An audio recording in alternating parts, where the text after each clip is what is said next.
हाय, मैं हूं संतोष टंडन। बदलते भारत का बदलता तस्वीर और बदलते हुए स्कूल की तरफ आज हम सभी टॉक विद टंडन की टीम आ चुकी है एक ऐसे जगह पे जहां हम सभी एक्सप्रेशन द स्टूडियो में जहां आकर हम सभी SLPS यानी कि सिल्वर लाइन प्रेस्टीज स्कूल के वाइस चेयरमैन मिस्टर नमन जैन से करेंगे बहुत सारी बातें, क्योंकि बच्चों को पढ़ना जरूरी है, क्योंकि पढ़ेगा इंडिया तभी तो बढ़ेगा इंडिया। इस पॉडकास्ट में बहुत सारी रोचक बातें, कैसे पेरेंटिंग और कैसे टीचर्स के साथ कोऑर्डिनेशन और बच्चों के साथ कैसी बातचीत करनी चाहिए, कैरियर ओरिएंटेड बहुत सारी बातें होगी। तो जरूर देखिए हमारी इस पॉडकास्ट को। नमस्कार दोस्तों, टॉक विद टंडन में आप सभी का स्वागत है। जैसा कि आप हर एपिसोड में, हर पॉडकास्ट में मिलते हैं ऐसे टीम लीडर से, हिंदुस्तान के गेम चेंजर से, जो हमारे लिए आइकन होते हैं, जिनकी बहुत सारी बातें हम सभी को बहुत कुछ सिखा जाती हैं। आज एजुकेशन फील्ड से एक ऐसे गेम चेंजर से आपको मिलवाने वाला हूं जो अपने इनोवेटिव आइडिया के लिए जाने जाते हैं। हिंदुस्तान के बाहर एजुकेशन और उसके बाद यहाँ के बच्चों को एक अलग दुनिया में ले जाने के लिए कहते हैं किताबों से आगे भी एक दुनिया है, और ब्लैक बोर्ड से ऊपर सिल्वर लाइन प्रेस्टीज स्कूल के आज ऑनरेबल वाइस चेयरमैन नमन जैन जी हमारे साथ हैं। नमन सर, आपका बहुत बहुत स्वागत है। Santosh ji, thank you so much for inviting me to your show. मेरा सौभाग्य है कि मैं आज यहाँ पर आपके साथ ये कॉन्वर्जेसन कर रहा हूँ, और आई होप कि हमारी इस कॉन्वर्जेसन के थ्रू हमारे लवली व्यूअर्स को हम बहुत सारी वैल्यू, बहुत सारा ज्ञान, बहुत सारी ऐसी चीज़ें बता पाएँ जो एजुकेशन के क्षेत्र में नई हो रही हैं, और आज की एजुकेशन कैसी दुनिया भर में है, और हिंदुस्तान में अगले 40 सालों में 2047 इंडिया को बिल्ड करने के लिए क्या एजुकेशन होनी चाहिए। आज मेरा सौभाग्य है कि उसके बारे में हमें बात करने को मौका मिलेगा। पहले तो आपका बहुत धन्यवाद कि आपने उन बच्चों के लिए समय निकाला जो आपको इस पॉडकास्ट को देखकर बहुत कुछ सीख सकते हैं। मतलब बदलते भारत की तस्वीर के लिए जैसे एक टीचर की बड़ी भूमिका होती है, आप एजुकेशन के क्षेत्र में एक आइकन है। आपको बहुत सारे प्राइज भी मिला है, बहुत सारे बच्चों के लिए आप डिटेलिंग में काम करते हैं। तो आज हमारे इस पॉडकास्ट के लिए समय निकाला, तो पहले तो हमारी टीम की तरफ से आपको दिल से थैंक यू। नहीं, thank you so much Santosh ji. और मेरा मानना ये है कि ये मेरा सौभाग्य है कि परमात्मा ने ये रिस्पॉन्सिबिलिटी मेरे कंधों के ऊपर डाली है। मुझे ये चुना गया है कि मैं बच्चों के भविष्य के ऊपर काम कर सकूं, और बच्चों को मोल्ड करने में, तराशने में मैं भागीदार परमात्मा के साथ बन रहा हूं। सो आज की ऑडियंस, मैं ये मान के चलता हूं कि सिर्फ हमारे स्टूडेंट्स ही नहीं हैं, बट साथ साथ में यंग जनरेशन के साथ साथ में यंग टीचर्स भी हैं, और पेरेंटल कम्युनिटी भी है, क्योंकि ये मल्टीपल स्टेक होल्डर्स होते हैं एजुकेशन फ्रेटर्निटी में, जिसमें स्टूडेंट्स आते हैं, साथ साथ में टीचर्स आती हैं, और तीसरे स्टेक होल्डर्स पेरेंट्स। इन तीनों के बिना राइट एजुकेशन हो नहीं सकती। तो अब सिल्वर लाइन प्रेस्टीज स्कूल से आगे निकलते हैं, क्योंकि भारत में बहुत सारे बच्चों को अच्छे एजुकेशन की तलाश होती है। एक अच्छे गुरु की तलाश तो हमेशा रहा है। तो टीचर की क्या भूमिका होती है बच्चों को कैरियर को शेप देने में? संतोष जी, पहले ये माना जाता था कि टीचर का रोल कंटेंट को प्रोवाइड करना है, क्योंकि शायद कंटेंट इजीली अवेलेबल नहीं था, सिर्फ किताबों में अवेलेबल था, और किताबों से बच्चों तक पहुंचाने का जो जरिया था कंटेंट का, वो टीचर होती थी। आज एआई की दुनिया में, टेक्नोलॉजी की दुनिया में, बच्चे की क्यूरियोसिटी को फुलफिल करने के लिए टेक्नोलॉजी इजीली अवेलेबल है, एक्सेसिबल है। तो टीचर का रोल कंटेंट प्रोवाइड करने का अब खत्म हो चुका है। अच्छा। अब टीचर का रोल रादर ये बन चुका कि हाउ दे फैसिलिटेट, उसकी क्यूरियोसिटी को कैसे वो इग्नाइट करें, और कैसे वो उसको सही सवाल पूछें जिससे कि उसको फैसिलिटेशन मिले स्किल्स को बिल्ड करने की। क्योंकि मेरा कहना ये है, आज की दुनिया और आने वाली दुनिया कंटेंट की नहीं, स्किल्स की है। यानी कि मैं क्या जानता हूँ, इस बात से किसी को कोई फ़र्क नहीं पड़ता, क्योंकि कंटेंट और नॉलेज ईजिली सीख करी जा सकती है, via Google and most importantly tools like ChatGPT today. Yes. परंतु मैं क्या कर सकता हूं किसी के लिए इस दुनिया में, वो बहुत महत्व रखता है, उसकी बहुत ज़्यादा वैल्यू है। सो टीचर्स कैसे बच्चों की स्किल्स को बिल्ड करें, ये हमारा सबसे बड़ा चैलेंज होता है टीचर ट्रेनिंग्स में। मतलब आप सिर्फ डिग्री नहीं देते, बच्चों को एक शेप देते हैं, एक डायरेक्शन देते हैं कि करियर में कैसे आगे काम आने वाले चीज़ जो आपको यहाँ एजुकेशन के माध्यम से सिखाते हैं, और ना कि सिर्फ किताबों के माध्यम से, उसे प्रैक्टिकल नॉलेज भी देते हैं। प्रैक्टिकल नॉलेज तो बहुत ज़रूरी है, क्योंकि कौशल करे बिना बिल्ड नहीं किया जा सकता। अगर किसी बच्चे को कोई भी स्किल बिल्ड करनी है, फॉर एग्जांपल हम आज ये पॉडकास्ट रिकॉर्ड कर रहे हैं, बिल्कुल। कैमरे के सामने, पब्लिक के सामने कॉन्वर्जेशन करने के लिए ये कॉन्फिडेंस बिल्ड करना, उसके लिए हमें कंटिन्यूअसली अपनी स्पीकिंग स्किल्स के ऊपर काम करना पड़ेगा, तभी हम कम्युनिकेट अपने थॉट्स को, अपने विजन को, अपने आइडियाज़ को पब्लिक के सामने रख पाएंगे। तो doing is the only way to build any kind of skill. क्योंकि मेरे पास बहुत सारे स्कूलों की लिस्ट थी, मैंने आपके स्कूल के कैंपस को विजिट किया, जी। इसमें कुछ अलग देखा। जो भारत के अलग अलग स्कूलों में ऐसी जो प्रक्रिया आपने स्टार्ट किया, जो इनोवेशन आपने किया है, वो हमें लगता है इस पॉडकास्ट को जो भी हमें भारत में कहीं से भी देख रहे हैं या भारत के बाहर से देख रहे हैं, क्योंकि नमन जी ने इंडिया के बाहर पढ़ाई किया, उस आइडिया को यहाँ के बच्चों के साथ आपने जोड़ा, ये सबसे अनोखा आइडिया था। तो ये आइडिया आपके माइंड में कैसे आया कि अपने स्कूल में इसे इम्प्लीमेंट किया जाए? संतोष जी, सबसे पहले तो मैं अपने आप को बहुत लकी मानता हूँ कि मेरे चेयरमैन बहुत प्रोग्रेसिव माइंडसेट के हैं, बहुत ज़्यादा फ्रीडम और ओपननेस देते हैं। वो डॉक्टर सुभाष जैन एक रोटेरियन हैं, फिलैंथ्रोपिस्ट हैं, और साथ साथ में एक बहुत बड़े एजुकेशनिस्ट हैं। सन 2000 में उन्होंने इस स्कूल की स्थापना करी, और जब मैंने ये स्कूल ज्वाइन किया, उन्होंने मुझे डे वन से ये कहा कि इमेजिन ये करो कि तुम अपने बच्चे के लिए किस टाइप की एजुकेशन चाहोगे। अच्छा। एज अ पेरेंट तुम्हारी एक्सपेक्टेशन क्या है, एक बच्चे की एजुकेशन क्या होनी चाहिए, अपने बच्चे की एजुकेशन क्या होनी चाहिए, उसके हिसाब से इम्प्लीमेंटेशन करो। तो हमारा अगर कोई भी इनिशिएटिव, इन्वेस्टमेंट अगर स्कूल में होती है, तो उसके पीछे का परिप्रेक्ष्य ये होता है कि एजुकेशन में चेंजेस क्या हो सकते हैं। मार्केटिंग या इंफ्रास्ट्रक्चरल डेवलपमेंट हमारा गोल कभी रहता ही नहीं। बिल्कुल। कोई भी इनिशिएटिव या कोई भी इन्वेस्टमेंट डायरेक्टली बच्चे की लर्निंग के ऊपर कैसे पॉजिटिव इम्पैक्ट डालेगी, ये एक जजमेंट करने का लिटमस टेस्ट हम अपने मन में करते हैं, तब जाके ये इन्वेस्टमेंट करते हैं।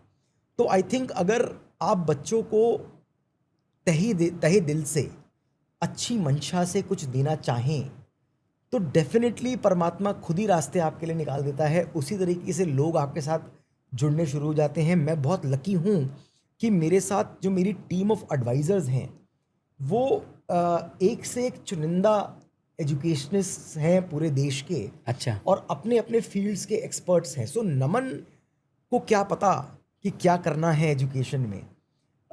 अगर मेरे को पेडागॉजिकल इम्प्लीमेंटेशन करनी है, मतलब मेथड ऑफ एजुकेशन को चेंज करना है स्कूल में, तो मेरे पास एक ऐसे एक्सपर्ट हैं जो पेडागॉजिकल एक्सपर्ट हैं पूरे देश में, और मैं उनसे बेहतर किसी को अब तक मिला नहीं। अच्छा। अगर डिज़ाइन की एजुकेशन के ऊपर काम करना है, प्रोडक्ट डेवलपमेंट की एजुकेशन के ऊपर काम करना है, तो मेरे पास ऐसे पार्टनर्स, ऐसे एडवाइज़र्स हैं जो हमें गाइड करते हैं कि कैसे टीचर्स को सिखाना चाहिए, कैसे करिकुलम्स बिल्ड होनी चाहिए, और किस तरीके से डिज़ाइन और प्रोडक्ट डेवलपमेंट की एजुकेशन बच्चों को मुहैया करानी चाहिए। वैसे ही इंडस्ट्री के बेस्ट ऑफ द स्टॉलवर्ड्स हमें गाइड करते हैं। तो ये और ऑनेस्टली स्पीकिंग, मुझे संतोष जी आज तक कभी मैंने किसी को ढूंढा नहीं है। अच्छा। सिर्फ कहते हैं ना कि किसी भी चीज़ को अगर सच्ची शिद्दत से चाहो तो पूरी कायनात लग जाती है उसको आपसे मिलवाने के लिए। हाँ। तो वो मेरे साथ, मैं डेली बेसिस पे उस बात को एक्सपीरियंस करता हूँ। सच्ची शिद्दत से हम चाहते हैं बच्चों को कुछ अच्छा देना, उनके फ्यूचर को लेके हम बहुत सेंसिटिव हैं कि ये बच्चे हमारे देश का फ्यूचर बनेंगे, और अगर हम सोचते हैं कि हमें स्किल्स के ऊपर काम करना है, तो परमात्मा ऑटोमेटिकली वो ऐसे आसान बना देते हैं कि वो लोग हमसे आके खुद मिल लेते हैं और वो लोग हमारी टीम में ऐड हो जाते हैं, एंड उनको उनकी एक्सपीरियंस का फ़ायदा उठा के हम बच्चों तक वो सारी चीज़ें मुहैया करा पाते हैं। क्योंकि आपका विजन बिल्कुल क्लियर है कि हमें कुछ अलग करना है और बच्चों को एक अलग रूप में लेकर जाना है। तो एक कॉमन क्वेश्चन है, क्योंकि जो दर्शक हमें पहली बार देख पा रहे हैं इस पॉडकास्ट को, जी। क्योंकि मैंने तो इस कैंपस को विजिट किया है, तो जो नए जुड़ रहे हैं या जो पहली बार जानते हैं कि नमन सर की अगर इस पॉडकास्ट में मेहमान बनकर आए तो क्यों आए, तो मैं चाहता हूँ वो इनोवेटिव आइडिया जो भारत के हर स्कूलों तक पहुँचना चाहिए, और ख़ास तौर से हमारी सरकारों को भी इस बात को ज़रूर देखना चाहिए कि हमारे हिंदुस्तान का जो कल्चर है, क्योंकि सबसे ज़्यादा यूथ हमारे भारत में है, जी। क्योंकि कहा जाता है युवाओं का देश हमारा भारत है। तो ऐसा वो क्या क्या आपने यहाँ प्रयोग किया या क्या आपने लगाया अपने स्कूल में, क्योंकि हमारी टीम तो बहुत इंप्रेस हुई, क्योंकि किसी को भी पॉडकास्ट में बुलाने से पहले उसका पूरा हिस्ट्री हम लोग खंगालते हैं, तो हमने देखा कि एसएलपीएस के कैंपस में कुछ अलग था जो हर स्कूलों में नहीं है भारत के। तो क्या क्या आपने लगा रखा है जो नए दर्शक हमसे जुड़े उनको पता कैसे चलेगा कि इस कैंपस में ऐसा क्या है? संतोष जी, सबसे पहली दो बातों पे मैं थोड़ा सा प्रकाश डालना चाहूँगा। हाँ। अ, जितनी मैंने रिसर्च करी और जितना मैंने एजुकेशन के बारे में समझा, मैंने ये पाया कि हिंदुस्तान में बच्चों को स्कूल्स ये हेल्प ही नहीं कर रहे फिगर आउट करने में कि उन बच्चों को लाइफ में करना क्या है। अगर आप एक कॉमन ट्रबल या कॉमन पेन पॉइंट देखो, तो जो बच्चा ग्रेड 11 या ग्रेड 12 में आता है, उस बच्चे को डिटरमाइन कराने के लिए कि 12th के बाद उसको करना क्या है, सारे एक्सटर्नल फैक्टर्स हैं, दुनिया के सारे लोग हैं जो उसको बताते हैं कि आपको इंजीनियरिंग करनी चाहिए या लॉ करनी चाहिए या सिविल सर्विस में जाना चाहिए। अच्छा। बच्चे से अगर उसकी मनोस्थिति में, उसके जूतों में पैर रख के देखा जाए, तो किसी ने ये समझने की कोशिश नहीं करी या उसको मदद करने की कोशिश नहीं करी कि वो बच्चा रियलाइज़ कर ले कि मैं कौन हूँ, मैं किस चीज़ में अच्छा हूँ, परमात्मा ने मुझे क्या बना के भेजा है, मेरा तत्व क्या है। अच्छा। अगर लोहे को ज्वेलरी बनाने के लिए इस्तेमाल किया जाएगा तो शायद कोई उसको खरीदेगा नहीं। हाँ, अच्छा एग्जाम्पल और है। सोने को अगर मशीन बनाने के लिए इस्तेमाल किया जाएगा तो वो चलेगा नहीं। बिल्कुल ठीक है। सोने को ये पता ही नहीं कि मैं सोना हूँ, और लोहे को ये पता ही नहीं कि मैं लोहा हूँ। उनको अगर अपनी प्रॉपर्टीज़ के बारे में पता नहीं होगा तो वो इस दुनिया में अपना स्थान, अपना वजूद ढूंढेंगे कैसे। सो मैंने ये रियलाइज़ किया कि ड्यूरिंग स्कूल ईयर्स बच्चों को ऐसे प्रोसेस से गुजारा जाना चाहिए अच्छा। जिससे कि वो समझ जाएं कि मेरी कोर स्किल्स क्या हैं, फिल्टर हो जाए मतलब। वो फिल्टर हो जाए। उनको करने के लिए हमने अपनी पूरी एजुकेशन की जो इकोसिस्टम है उसको चेंज किया, उसको उस हिसाब से अडेप्ट किया। तो हमने ये पाया कि 3 टाइप के मेजर स्किल्स हैं जो हर किसी बच्चे को आने चाहिए। ठीक है। पहला स्किल तो ये हो गया कि एकेडमिक स्किल्स हैं जो हर बच्चे को पता ही होनी चाहिए। फॉर एग्जांपल, अगर मेरे को लैंग्वेजेस नहीं आती होंगी, रीडिंग नहीं आती होगी, राइटिंग नहीं आती होगी, अपनी बात को कम्युनिकेट करना नहीं आता होगा, है ना, रीड करने के बाद कॉम्प्रीहेंड करना नहीं आता होगा, हाँ। तो मैं कैसे इस दुनिया में अपना पालन पोषण करूँगा। बिल्कुल नहीं, फेलियर हो जाएंगे। अगर मेरे को मैथमेटिकल कैलकुलेशंस नहीं आएंगी तो मैं कैसे काम करूँगा। अगर मेरे को दुनिया के साइंटिफिक प्रिंसिपल्स के बारे में नहीं पता होगा तो मैं कैसे कार्य करूँगा। हाँ। तो वो कोर बेसिक स्किल्स हर बच्चे को देनी ज़रूरी है। दूसरी बात हमने रियलाइज़ करी कि सेकंड सेट ऑफ स्किल्स जो बहुत इंपॉर्टेंट है, जिसको आज 21st सेंचुरी स्किल्स कहा जा रहा है, हाँ। कि क्या मैं वर्क प्लेस में अगर जाता हूँ तो क्या मैं लोगों के साथ कोलैबोरेट कर सकता हूँ, टीम में काम कर सकता हूँ। तो जेल हो सकते हैं, नहीं हो सकते। जेल हो सकता, नहीं हो सकता हूँ। क्या मैं किसी टीम को लीड कर सकता हूँ, नहीं कर सकता हूँ। क्या मुझे टेक्नोलॉजी इस्तेमाल करनी आती है। क्या मेरे को कम्युनिकेट करना आता है, क्या मेरे को रिसर्च करनी आती है, क्या मेरे को किसी प्रॉब्लम के ऊपर गहन करना आता है, क्रिटिकली थिंक करना आता है। तो ये सारी जेनेरिक स्किल्स, चाहे मैं डॉक्टर बनूं हाँ या मैं गृहिणी बनूं, मेरे को वो लगेंगी। तो वो स्किल्स कैसे बिल्ड करी जाए। और तीसरी मोस्ट इम्पॉर्टेंट, जो मैंने आपको पहले बात शेयर करी, हाँ। कि बच्चों को ये पता करें कि उसका तत्व क्या है। अच्छा। वो रिसर्च में अच्छा है या वो स्पीकिंग में अच्छा है, या ड्राइंग अच्छा है। या ड्राइंग अच्छा है। अगर कोई बच्चा ड्राइंग में अच्छा है तो उसके चांसेस हैं कि वो डिज़ाइन की फील्ड में जा सकता है। और अगर कोई बच्चा स्पीकिंग में अच्छा है तो वो मास कम्युनिकेशन में जा सकता है। हाँ तो वो कैसे रियलाइज हो, उसके लिए क्या एक्सपोजर दिया जाए, इसके ऊपर हम काम कर रहे हैं। और हमारे सारे इनिशिएटिव स्कूल के जो सारे इनिशिएटिव्स हैं वो इसको करने की तरफ हैं। तो जो मेरा सवाल था कि आपके इस कैंपस में वो क्या क्या स्किल डेवलप करने के लिए बच्चों को, जब टैलेंट आप पहचानते हैं कि हाँ ये बहुत अच्छा ड्राइंग बनाता है, ये पॉट अच्छा बना सकता है या 3D अच्छा कर सकते हैं, तो वो क्या क्या सिस्टम यहाँ लगाया आपने? क्योंकि मैं चाहता हूँ यह संदेश भारत के हर स्कूलों में हर बच्चों तक पहुँचे कि एक ऐसा भी रोल मॉडल स्कूल बन सकता है जो हर भारतीयों के लिए, क्योंकि भारत के बहुत सारे IT सेक्टर के लोग भारत के बाहर US में या अदर कंट्री में सबसे ज़्यादा अगर कोई जॉब करता तो इंडिया का लोग होता है, चाहे वो किसी भी कंट्री में हो। जी। तो इन बच्चों को क्या क्या आप बेसिक से ही सिखाते हैं? आपके यहाँ कुछ अलग क्या है? सबसे देखिए, हमने एक और काम थोड़ा सा किया। इट इज़ लाइक हमारी ये जो कॉन्वर्जेशन है ना, एक एक एक अनियन की तरह लेयर हाँ बाय लेयर पील हो रही है। हाँ। आ, हमने क्या रियलाइज़ किया, ये जो हम कार्य कर रहे हैं ऐसा नहीं है कि सिर्फ हम ही कर रहे हैं। अच्छा। दुनिया में ऐसे कार्य हो रहे हैं, परंतु हिंदुस्तान में जो ऐसी एजुकेशन हो रही है वो डेमोक्रेटाइज नहीं है। अच्छा। इसका मतलब ये है कि वो सर्टन सोशियो इकोनॉमिक सेगमेंट के लिए ही मुहैया कराई जा रही है। अच्छा, कॉमन पीपल तक पहुँचते नहीं है। सिर्फ इंटरनेशनल करिकुलम्स में ही कराई जा रही है। अच्छा। उसकी वजह से क्या हो रहा है, लार्जर सेगमेंट ऑफ सोसाइटी जो कि CBSE पढ़ रही है उन तक वो एजुकेशन पहुंच नहीं पा रही है। अच्छा। तो हमने क्या किया, हमारा मानना ये है कि हम इस एजुकेशन के मॉडल को, जो इंटरनेशनल एजुकेशन का मॉडल है, जो स्किल्स बेस्ड एजुकेशन का मॉडल है, जो कि गवर्नमेंट ऑफ इंडिया, हमारी सरकार, हमारी प्रणाली बहुत पुश कर रही है। एंड इसका latest example everybody is talking about is NEP 2020 national education policy and Yes. NCF जो पॉलिसी डॉक्यूमेंट्स आए हैं हाँ। वो इन्हीं बातों के बारे में बात कर रहे हैं।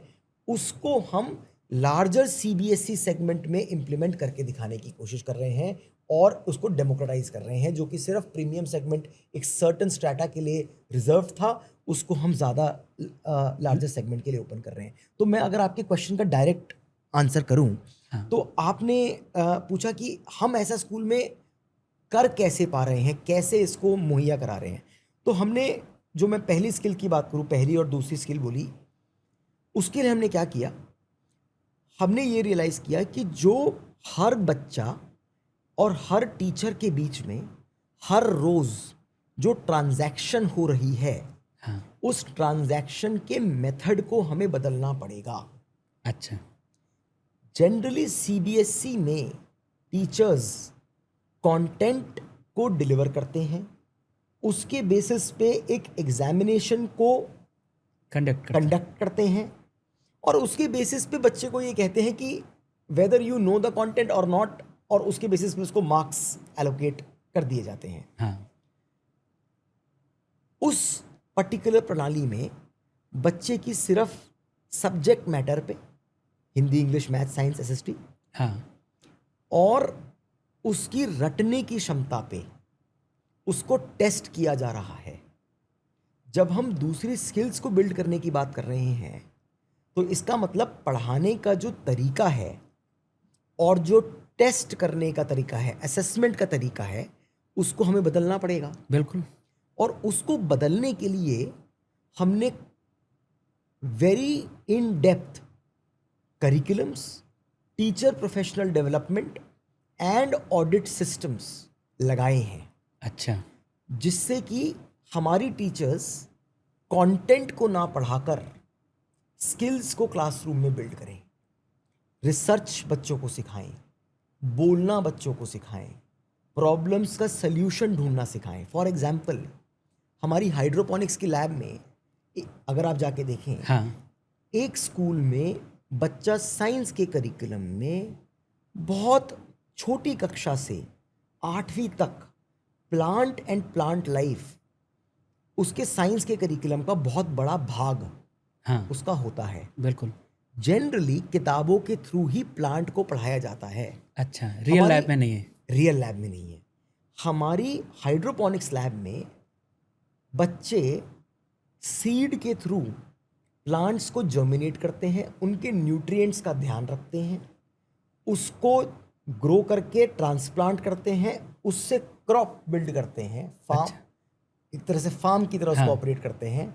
और उसके बाद जब वो हार्वेस्ट करने लायक हो जाता है, हाँ। उसको हार्वेस्ट करते हैं, उसके सैलेड बॉक्सेस बनाते हैं और उसको जाके फिर मार्केट में बेचते हैं। अच्छा। तो एक लैब,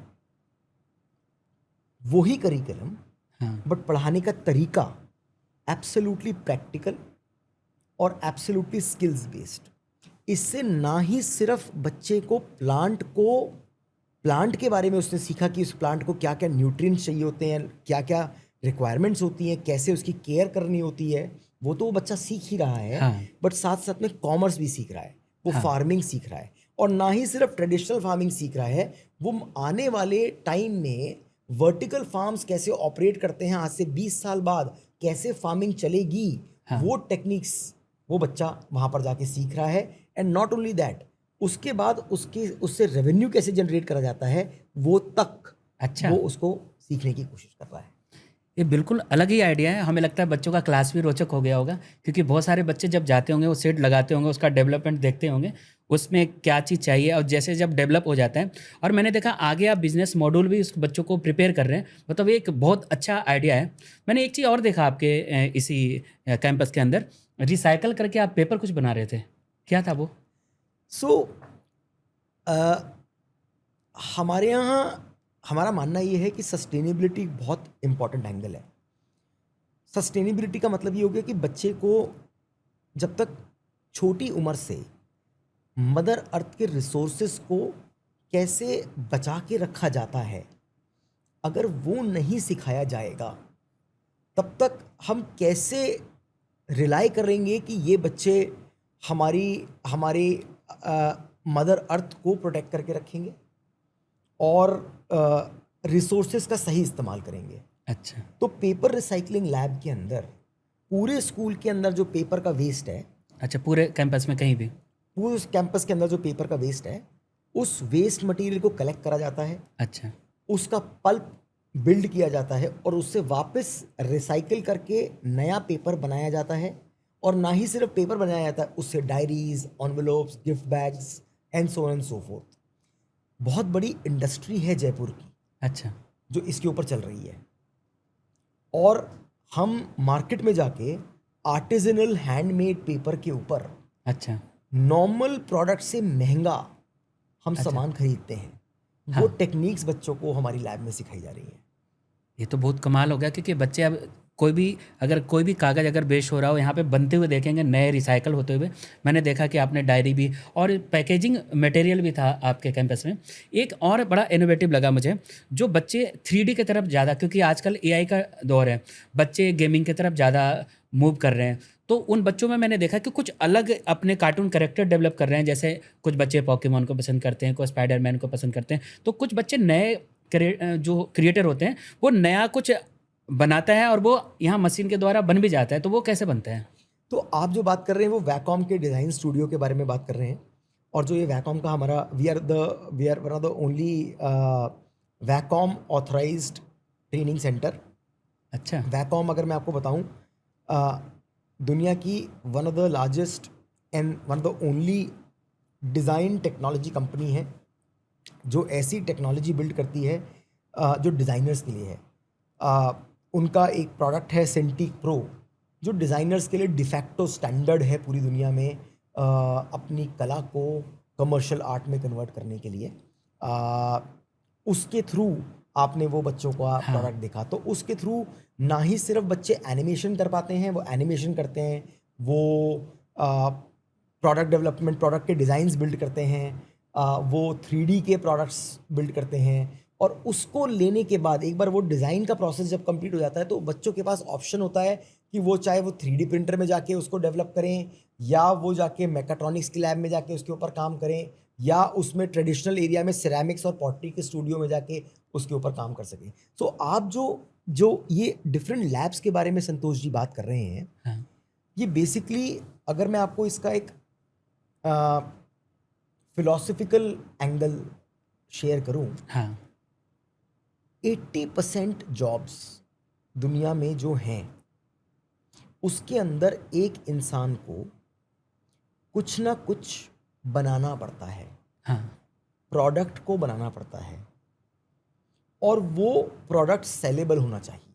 हाँ, जो लोग खरीद सके। एग्जाम्पल के तौर पे अगर हम लॉयर्स को एक्सक्लूड करते हैं, हम टीचर्स को एक्सक्लूड कर दें, लॉयर्स को एक्सक्लूड कर दें, सिविल सर्वेंट्स को एक्सक्लूड कर दें, डॉक्टर्स को एक्सक्लूड कर दें, ये 4-5 प्रोफेशंस के अलावा larger set of society, whether it is architects, whether it is software engineers, whether it is electrical engineers, mechanical engineers, whether it is VFX designer और product designer, any field that you think of, उसमें बंदे को कुछ ना कुछ बनाना है, हाँ, और उसको बना के वो सेलेबल होना चाहिए, मार्केट में उसको बेचना है। That's the whole purpose. बनाने के माध्यम अलग अलग होते हैं, मटेरियल अलग अलग होते हैं।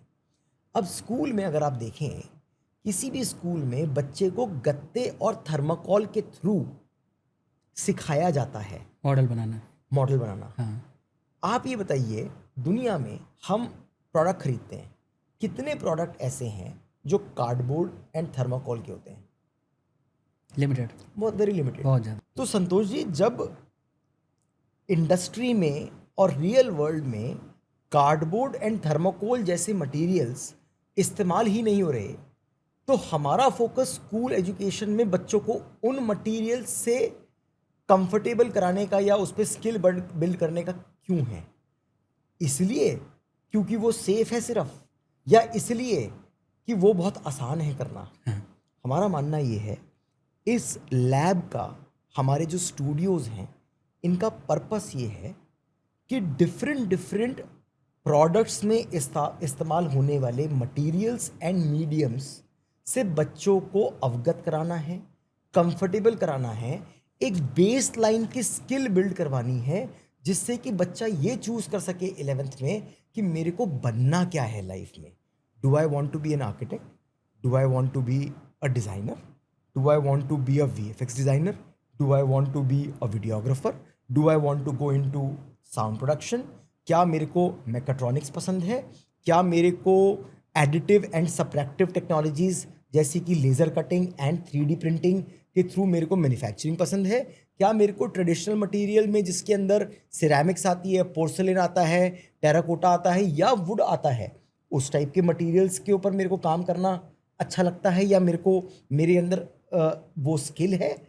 ये क्लैरिटी जब बच्चे को स्कूल लेवल पे इन मटेरियल्स पे हाथ साध के आएगी, देन ओनली तो वो 11वीं में जाके वो डिसाइड करेगा मेरे को क्या करियर बनाना है।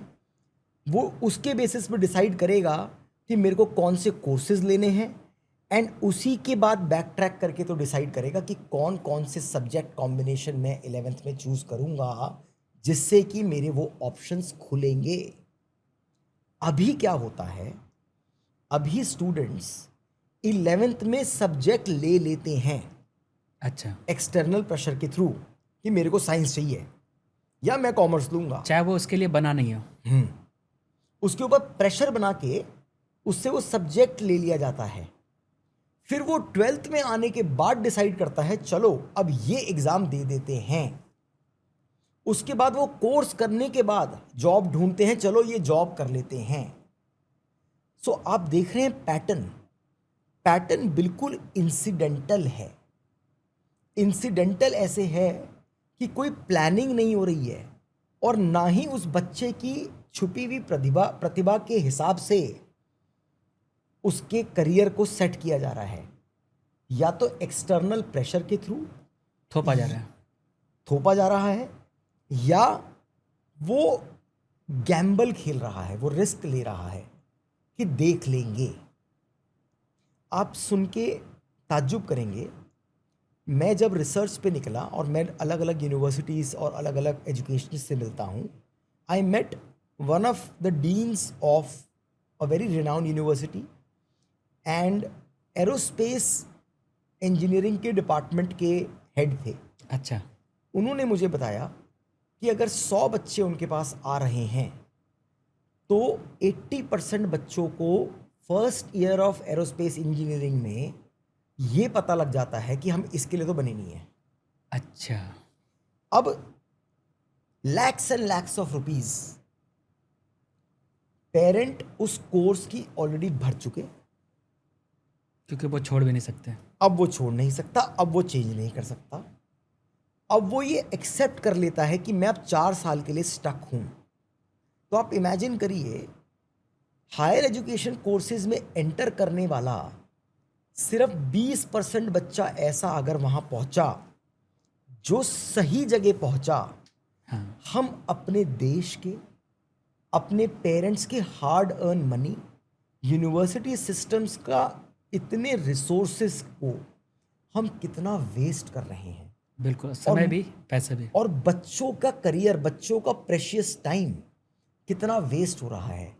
बच्चा वो 4 साल की इंजीनियरिंग करने के बाद डिसाइड करता है अब मैं सोचूंगा कि अब मुझे क्या करना है। सो हम ये चीज़ स्कूल लेवल पे ही ठीक करना चाह रहे हैं। मुझे लगता है ये हमारा दायित्व है, ये हमारा स्कूल्स का हमारा ये काम है कि हम बच्चों को मदद करें रियलाइज़ करने में, जिससे कि वो सही जगह पहुँचे। तो हमारी लैब्स के थ्रू हम प्रोडक्ट डेवलपमेंट तो सिखा ही रहे हैं, हम डिज़ाइन तो सिखा ही रहे हैं, हम electronics, paper recycle, design, would working, 3D printing, laser cutting, porcelain से काम करना, टेराकोटा से काम करना, मेटल की कास्टिंग करना, फैब्रिक से, टेक्सटाइल से काम करना, ये सब चीज़ें तो सिखा ही रहे हैं। बट इसके पीछे का जो उद्देश्य है वो ये है कि बच्चा सही जगह पहुंच जाए और उसका करियर बन जाए। अगर घर बैठे हमारे इस पॉडकास्ट को देख रहे हैं तो हमें ज़रूर लगता है कि भारत में ऐसे स्कूल से, क्योंकि बच्चों का कैरियर को शेप देने के लिए स्कूल सबसे सफिशेंट जगह है जहां बच्चों का स्किल को शुरू से ही डेवलप किया जा सकता है, क्योंकि वो छोटे होते हैं। अगर उन बच्चों में डांस का स्किल है या अगर किसी आर्ट का है या पढ़ने वाला बच्चा है, तो जो जिस ट्रेड में जाएगा, जो जिसके लिए बना है, तो वो सफल होगा। अदरवाइज अनएम्प्लॉयमेंट जो आप भारत में देख रहे हैं कि इतनी जनसंख्या है और ज़्यादातर लोग गलत ट्रैक पे जाने के बाद, जैसे आपने एग्जाम्पल दिया इंजीनियरिंग का, वो 4 साल तो उनके खराब हुए, पेरेंट्स के पैसे भी लगे और बच्चा उसके लिए सफिशिएंट है नहीं, उसे बाद में सोचना है मुझे करना क्या था। तो आप शुरू से जो डेवलप कर रहे हैं, आपके ख्याल से कि क्या भारत का जो एजुकेशन सिस्टम है इसमें कुछ तब्दीली, कुछ इम्प्रूव करने की आवश्यकता है? देखिए, मेरा मानना ये है, हिंदुस्तान सारे देशों में अकेला ऐसा एक देश है जो डेमोक्रेटिक होने के साथ साथ इतनी बड़ी जनसंख्या को केटर कर पा रहा है। लोग कहते हैं कि इंडिया के एजुकेशन सिस्टम में फ्लॉ है। मुझे लगता है इंडिया के एजुकेशन सिस्टम में कोई फ्लॉ नहीं है। उसका रीज़न बता रहा हूँ मैं आपको। यही हिंदुस्तान का सिस्टम है जो इतनी wide variety of individual, socio economic background के लोग, इतने कल्चरल डिफरेंसेस के साथ, हर 50 किलोमीटर पे तो हिंदुस्तान में खाना बदल जाता है, बोली बदल जाता है, हर 100 किलोमीटर पे बोली बदल जाती है। तो ऐसे देश के जनसंख्या और इतनी बड़ी यूथ को केटर कर पाने के लिए जो हमारे सरकारी तंत्र ने, हमारी एडमिनिस्ट्रेटिव सिस्टम्स ने, हम एडमिनिस्ट्रेटिव डिपार्टमेंट्स ने जो पॉलिसीज़, प्रोसीजर्स बना रखे हैं, वो वाकई I salute them, because it's very difficult job. मुझसे तो 2,500 बच्चे हैंडल करना ही, I can imagine the plight. मेरे को लगता है कि यार ये 2,500 बच्चे संभालने हैं मुझे, हाँ, मुझे उसी में लगता है। तो यहाँ टेंस ऑफ करोड्स स्टूडेंट्स को एक साथ सरकारें हैंडल कर रही हैं, डिफरेंट डिपार्टमेंट्स हैंडल कर रहे हैं. So it's there is no flaw I feel from the government side. From the government side they are absolutely doing a wonderful job in their own right. But ये हमारा फर्ज बनता है, educationist का फर्ज बनता है कि उस पॉलिसी को ग्राउंड लेवल पे हम तब्दील कैसे करते हैं, उसको हम इम्प्लीमेंट कैसे करते हैं. अगर मेरा माइंडसेट ही उस पॉलिसी को ट्रू लेवल पे इम्प्लीमेंट करने का नहीं होगा तो कोई भी एड़ी चोटी का जोर लगा ले, हाँ. वो ग्राउंड लेवल पे ट्रांसलेट नहीं होगी. So I hope I am answering your question. I think this is my plea is going to the larger segment of society, to the educationists, to the teachers. हमें सवाल ये पूछना चाहिए कि मैं अगर एजुकेशनिस्ट बना तो क्यों बना, बिल्कुल. और अगर मैं टीचर बना तो क्यों बना. क्या ये मेरे लिए एकमात्र फाइनेंशियल प्रोफेशन है फाइनेंस को मुहैया कराने के लिए, अपनी नीड्स को फुलफिल करने के लिए, या ये मेरा एक प्रोफेशन है जिससे कि वो तो मैं करूँगा ही, परंतु साथ साथ में मैं बच्चों की ज़िंदगियों को संवारूँगा. अगर मेरा purpose truly to serve the students होगा, बच्चों की ज़िंदगियों को शेप करने की पावर मिलना, ना मानो तो कुछ नहीं है और मानो तो बहुत बड़ी बात है. संतोष जी, बहुत बड़ी रिस्पॉन्सिबिलिटी है हमारे कंधों के ऊपर जो जिम्मेदारियाँ, ये जिम्मेदारी है. मैं रोज़ रात को मैं ये प्रे करता हूँ कि परमात्मा अपनी नज़र मेरे पे सही बनाए रखे. लेकिन आपकी कुछ बातों से बहुत सारे प्राइवेट सेक्टर के जो स्कूल वाले हैं वो नाराज़ भी हो सकते हैं, क्योंकि देखो, सोर्स ऑफ इनकम के लिए स्कूल चलाना नहीं चाहिए. हमें लगता है कि बच्चों के कैरियर के, जैसे आप अपने बच्चों की तरह ट्रीट करते हैं इतने सारे बच्चों को, ऐसे भारत के बहुत सारे स्कूल रन कर रहे हैं, लेकिन सबका विजन अलग अलग होता है. कुछ स्कूलों में मैंने देखा है कि अच्छे एजुकेशन है, केवल किताबी कीड़ा बनाया जाता है, उन्हें केवल रट्टा मारना है. सीबीएसई के जो पैटर्न है उसे टीचर पढ़ाते हैं और बच्चे याद करते हैं, मार्क्स लाते हैं, और बड़े बड़े अखबारों में छपता है कि 99%, 97% इनके कट ऑफ जाते हैं. लेकिन आपका विजन बिल्कुल अलग है कि स्कूल चलाना है तो आपको एक जिम्मेदारी मिली है कि इतने सारे बच्चों की जिम्मेदारी जैसे एक अभिभावक की होती है. तो हमें लगता है ऐसे बहुत सारे स्कूल अगर हमारे इस पॉडकास्ट को दिल से सुनेंगे तो इनकी दिल की बात आप तक पहुंचे, तो ज़रूर आप भी अपने ज़मीर को जिंदा करें, आप भी अपनी जिम्मेदारी को समझें कि इतने सारे बच्चे जो आपके विद्यालय में पढ़ते हैं, स्कूल छोटा हो या बड़ा हो, तो लेकिन आप उन बच्चों में जो टैलेंट देखते हैं उसको थोड़ा निखारें, जिससे बच्चे जब आपके स्कूल के बाहर निकले, कॉलेज या किसी भी जगह जाए, तो उनको लगेगा कि बचपन से उनके टीचर ने उनके गुण को, उनके टैलेंट को, उनके स्किल को पकड़ लिया था. संतोष जी, मेरा मानना ये है, फाइनेंशियल हेल्थ किसी भी ऑर्गेनाइजेशन की बहुत ज़रूरी है. ठीक बात है. मैं अपने चेयरमैन से इस इनिशिएटिव को करने का, ये लैब्स जो डायरेक्टली स्टूडेंट्स की कैपेसिटी स्कूल की नहीं बढ़ाती, ठीक बात है, उसको करने का बजटरी अप्रूवल कैसे करवाऊं. For that financial health is very important. मैं बिल्कुल इसका परंतु इसका मतलब ये नहीं है कि हमारे जहन में बच्चे और बच्चों का इंटरेस्ट ना हो. I think my chairman tells this to me that balance is very important.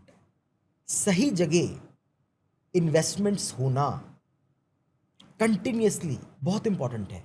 Growth बहुत ज़रूरी है, there is no doubt about it, but अंधी ग्रोथ गलत है. ठीक है. जिन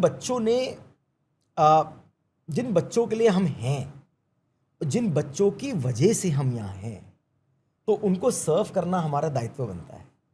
सर, आपका एक विजन है 2047 में एक नए, जैसे हमारा भारत, क्योंकि हमारे देश के माननीय प्रधानमंत्री भी यही कहते हैं कि 2047 में हमारा भारत कुछ और इस लेवल पे पहुंचेगा.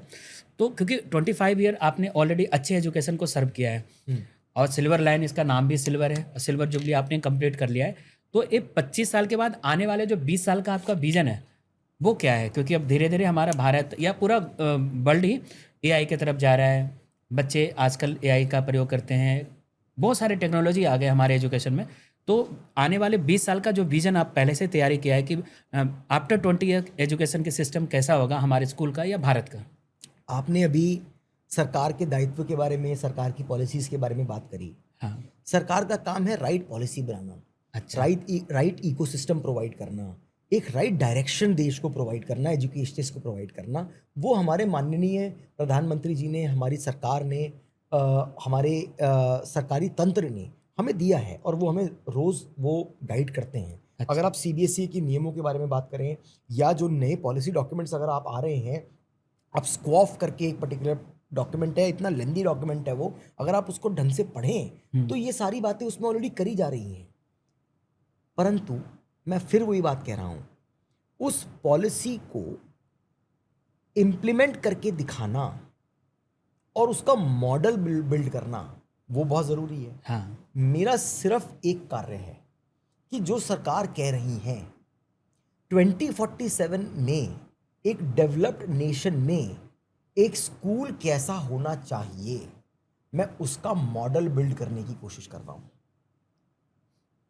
और एक ऐसा मॉडल बिल्ड करने की कोशिश कर रहा हूं जो कि लार्जर सेगमेंट ऑफ सोसाइटी पे इम्प्लीमेंट हो सके और स्केल हो सके। उसके लिए मुझे टाइम लग रहा है, मेहनत करनी पड़ रही है, but I am pretty sure कि अगर परमात्मा का साथ है और हमारा थॉट प्रोसेस ठीक रहेगा तो हम उसको इम्प्लीमेंट ज़रूर करके दिखाएंगे।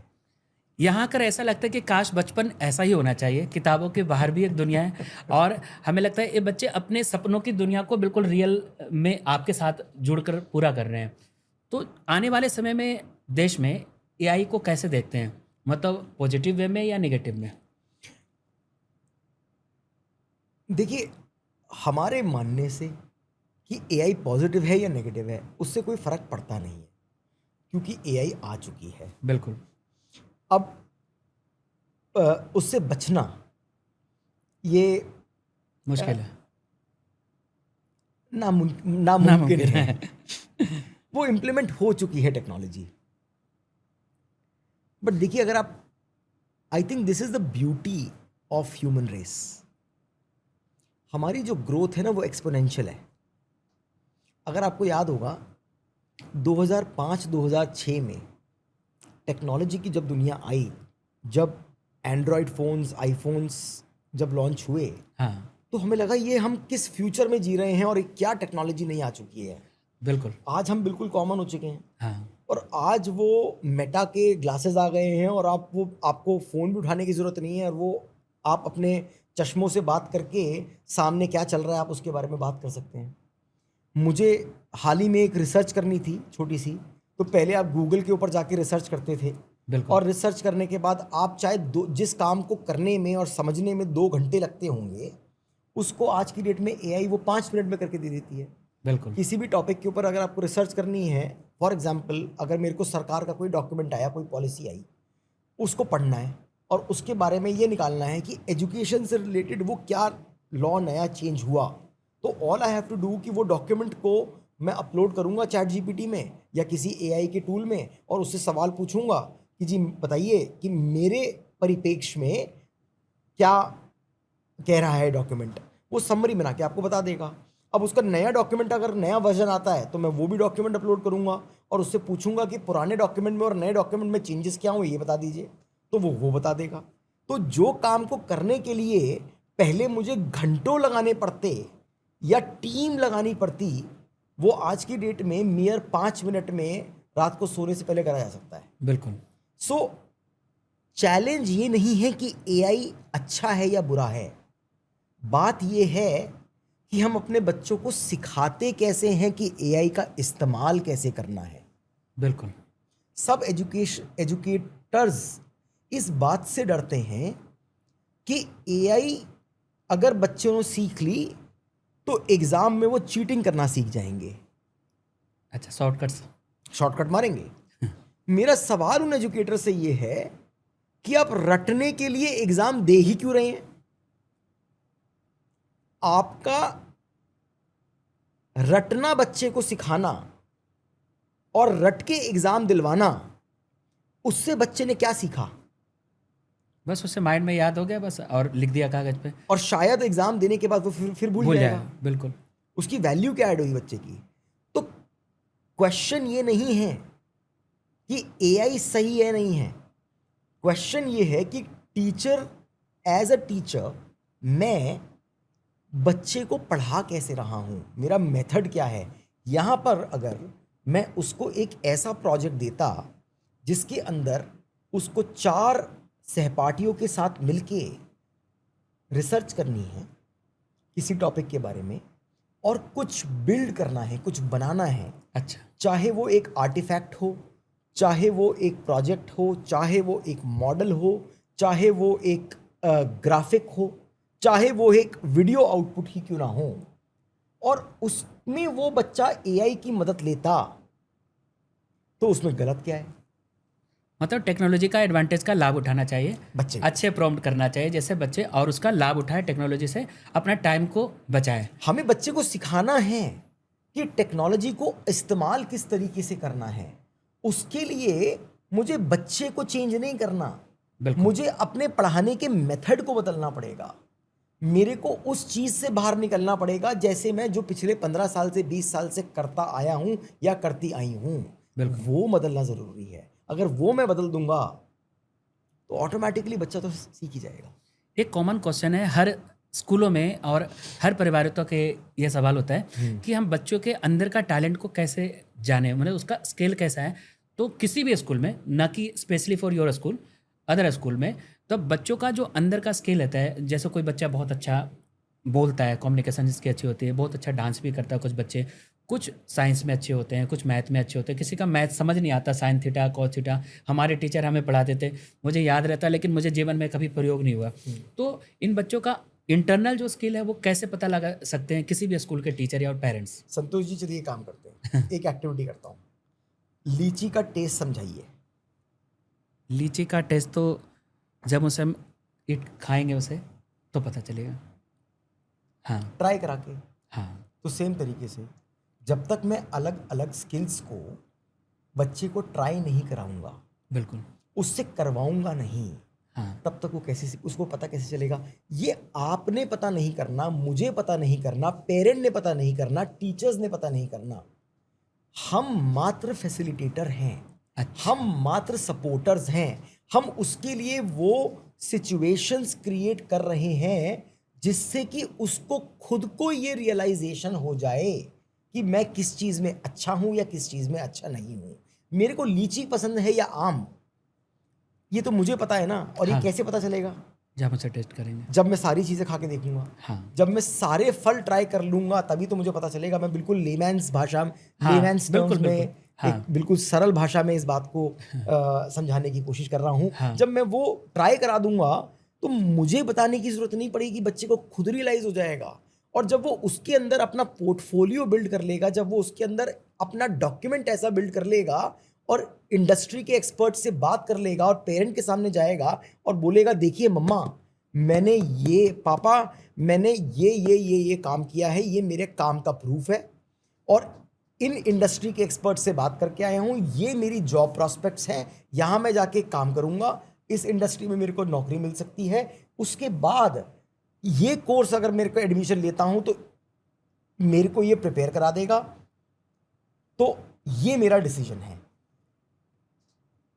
तब क्या पेरेंट बच्चों के ऊपर अपनी बात को थोपेंगे? नहीं। लोग कहते हैं कि पेरेंट्स की गलती है। मैं कहता हूं पेरेंट्स की गलती नहीं है। हमें पेरेंट्स की जगह अपने आप को रख के देखना है। एक पेरेंट, संतोष जी, एक इंडियन एवरेज हाउस होल्ड, एक middle class family, nursery KG, foundation nursery KG 1 2 3 4 5 6 7 है ना, 8 9 10 11 12, 15 साल तो ये हो गए, और 4 साल की आपकी हायर एजुकेशन हो गई, बैचलर्स की डिग्री हो गई। ठीक है जी। इतने सालों के लिए, ऑलमोस्ट 2 डेकेड्स के लिए, वो अपनी हार्ड अर्न मनी को अपने बच्चे की एजुकेशन के लिए 15% of his house hold income 2 decades के लिए खर्च करता है, 2 दशकों के लिए खर्च करता है। बिल्कुल। अपनी हाफ ऑफ वर्किंग लाइफ में वो 15% अपनी इनकम एक बच्चे पे लगा देता है। हाँ। तो आप उसकी मनोस्थिति सोचिए कि उसको डर नहीं लगेगा कि मेरा बच्चा क्या बनेगा। उसके ऊपर तो ये टाइम बॉम्ब, टाइम क्लॉक चल रही है बिल्कुल। कि 21 साल का हो और ये अपने पैरों पे फाइनेंशियली इंडिपेंडेंट बने, अपने पैरों पे खड़ा होए और मेरे बच्चे की ज़िंदगी बन जाए। उस डर में वो प्रेशर बिल्ड करता है क्योंकि वो उस प्रेशर में खुद है। इन बातों को अगर हम नहीं समझेंगे, एज अ टीचर मैंने इस बात को, उस पेरेंट की मनोस्थिति को नहीं समझने की कोशिश करी, तो फिर तो मैं एक सिर्फ मात्र ट्रांजैक्शन कर रहा हूं ना बच्चे के साथ। आप क्लास में आए, मैंने कंटेंट दिया, एग्जाम दिया, नंबर बांटे और घर चले गए। तो अगर उस बच्चे ने अपने फादर को, अपनी मदर को ये प्रूव कर दिया कि मेरा करियर सक्सेसफुल बनेगा इस पोर्टफोलियो के साथ, तो वो बच्चा क्यों नहीं अपने मन की करेगा और वो पेरेंट उस बच्चे को अपने मन की क्यों नहीं करने देगा। मेरा मानना है ये दायित्व हमारा है। पेरेंट हम पे ट्रस्ट कर रहा है। बिल्कुल। जो समय समय पे एक्स्ट्रा करिकुलम इसीलिए होता है। और अगर पेरेंट्स आप हमारी बातों को और आज के इस पॉडकास्ट को सुन पा रहे हैं, तो जैसा नमन सर ने बताया कि बच्चों का जो स्किल बचपन से, जैसे हम हमारे टीचर या अलग अलग एक्टिविटी में जब बच्चा पार्टिसिपेट करता है तो उन्हें पता तो चल जाता है कि इसे बनना क्या है। ज़बरदस्ती उसे यूपीएससी के लिए फोर्स मत करो, मेडिकल के लिए फोर्स मत करो या आईआईटी के लिए फोर्स मत करो, लेकिन अगर वो उस चीज़ के लिए बना है जो उसका एक्स्ट्रा, जो भगवान ने कुछ अलग टैलेंट के उनको दिया है देकर भेजा है, तो उसी को पॉलिश करेंगे तो वो सफल ज़्यादा होगा। जी। मेरे ख्याल से अगर सचिन तेंदुलकर क्रिकेट नहीं खेल रहे होते तो क्या इतना सफल होते, बहुत या अच्छा एग्जांपल आपने दिया। या लता दीदी अगर इतना अच्छा गाई, अगर वो सिंगर नहीं होती तो क्या वाकई में इतनी अच्छी, क्योंकि हर इंसान का कुछ ना कुछ टैलेंट होता है। तो हर स्कूल की भी जिम्मेदारी होती है और आप तो इतने अच्छे तरीके से बच्चों को ट्रीट करते हैं। तो मुझे एक छोटा सा सवाल है आपके लिए जी। कि जब बच्चे स्कूल में आते हैं और ये 25 साल की जर्नी आपने देखा है कि स्कूल ने बहुत सारे ट्रांजेक्शन देखे, जब बच्चे कुछ अचीव करते हैं तो एज ए टीचर या एज ए एजुकेशनिस्ट आपको कैसा लगता है उन बच्चों को देखकर? छोटा सा एग्जांपल अभी 2 दिन पहले का देता हूँ। हमारे ही स्कूल के अलुमनाई हैं, निकुंज। अच्छा। वो इंफॉर्मेशन सिक्योरिटी के अंदर, मतलब साइबर सिक्योरिटी के अंदर उन्होंने काम करना शुरू किया। स्कूल के दौरान ही उनको ये रियलाइजेशन हो गई कि मेरे को साइबर सिक्योरिटी में बड़ा इंटरेस्ट है। अच्छा। एथिकल हैकिंग जिसको कहा जाता है। हाँ। उन्होंने उसी के अंदर अपना करियर बनाया। मैं उनसे टच में रहता हूँ। वो स्कूल में आए, वो हमारे ही बच्चों के लिए एक एथिकल हैकिंग का एक करिकुलम बिल्ड कर रहे हैं। अच्छा। उसको इम्प्लीमेंट कर रहे हैं। उसकी ट्रेनिंग हमारे स्कूल में हमारे 9, 10, 11, 12 के बच्चों के लिए स्टार्ट ऑलरेडी हो चुकी है। अब जब निकुंज मुझे आके वैल्यू करते हैं, मेरी बात को सुनते हैं और मुझसे राय मांगते हैं, तो अच्छा तो लगता ही है। यही शायद एक कमाई है।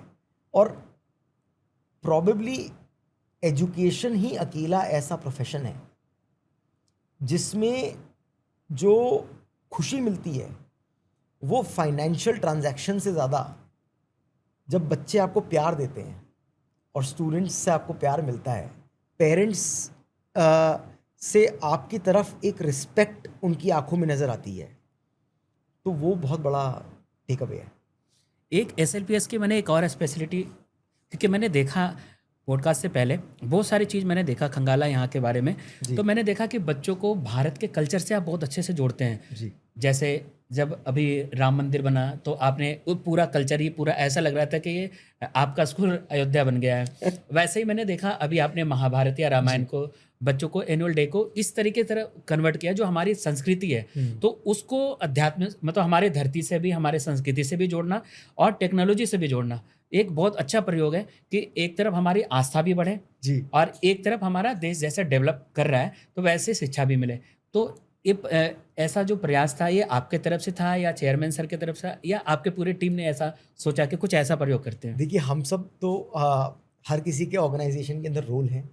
चेयरमैन सर हमारे मार्गदर्शक हैं। वो एक तरह से हमारे सुरक्षा के कवच हैं। जो आंधी तूफान कुछ भी हो, हम पे आँच नहीं आने देते और हमें अपना कार्य करने के लिए हमें वो मौका प्रदान करते हैं। मेरा काम है विज़न और टीम्स को बिल्ड करना, एक रास्ता ऑर्गेनाइजेशन को दिखाना, और मेरे पास एक बहुत ही काबिल टीम है।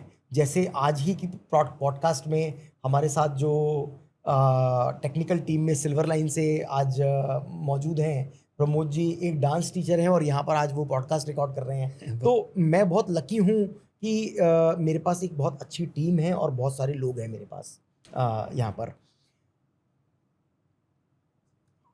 अगेन स्किल्स इम्पॉर्टेंट है। तो जैसे आपने बोला, आपकी तो रिसर्च को मैं बहुत तारीफ़ देना चाहूँगा कि आपने पूरा सिल्वर लाइन के इकोसिस्टम को इस पॉडकास्ट से पहले समझने की कोशिश करी है। हम पिछले 2 सालों से जो हमारा एनुअल फंक्शन कर रहे हैं, उसमें हमारे फाउंडेशन नर्सरी केजी 1-2 एक शो वो होता है और तीसरी, चौथी, पाँचवीं की कक्षा के बच्चों का दूसरा शो वो होता है। 2 दिन बैक टू बैक वो एनुअल शोज़ होते हैं 100 फीट के स्टेज पे। अच्छा। करीबन 600 बच्चे एक साथ पार्टिसिपेट करते हैं उस शो में। तीसरी, चौथी, पाँचवीं की कक्षा का मतलब ये हो गया 8, 9, 10 साल के बच्चे हो गए।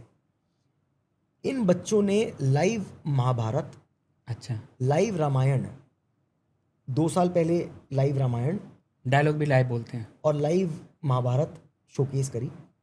और उस शो में डायलॉग डिलीवरी, सिंगिंग अच्छा, and dramatics, everything was done live.